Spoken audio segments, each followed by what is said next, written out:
Easter, the time when Jesus was crucified and rose from the dead, ultimately proving his divinity. Wait, where does a rabbit with eggs come into this?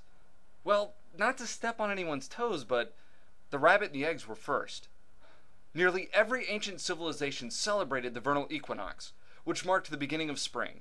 The weather grew warmer, the days grew longer, life returned to the trees, and you made it through the winter, which back then was kind of a big deal.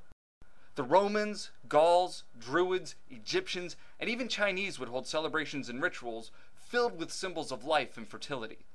One of the most universal signs of fertility is the rabbit. Rabbits were a sure sign of spring and would come out in abundance and breed like rabbits. Another universal symbol of life was the egg. During the vernal equinox, eggs were dyed red and exchanged as good luck tokens in such places as Egypt, Greece, China, and Rome. And nowhere did these two things come together more than in ancient Germanic territories, where they worshipped the goddess of rebirth, renewal, and spring, called Eostre, who would return at the vernal equinox and bring life back to Earth. The story goes that one year, Eostre was late in returning to Earth and bringing the warmth of spring. As a consequence, a poor bird's wings froze off. Eostre felt guilty and wanted to save the bird, so she turned it into a rabbit. The rabbit became one of her cohorts, and to honor its beginnings as a bird, once a year at the vernal equinox, the rabbit had the ability to lay rainbow-colored eggs, which it would hide for children to find. Children were also told to lay their caps and bonnets on the ground upside down.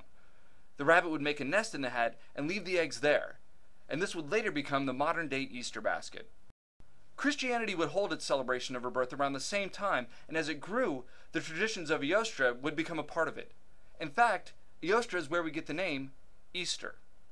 So now you know why we bite the heads off hollow chocolate bunnies and marshmallow peeps.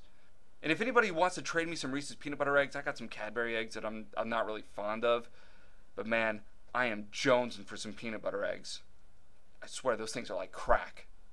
Peter Cottontail, Peter Cottontail, tail, tail. Peter Cottontail, Peter Cottontail, tail, tail. Peter Cottontail, Peter Cottontail, tail, tail. Peter Cottontail, Peter Cottontail, tail, tail. Peter Cottontail, Peter Cottontail, tail, tail. Peter Cottontail, Peter Cottontail, tail, tail. Peter Cottontail, Peter Cottontail, tail, tail. Hop, hop, hop on a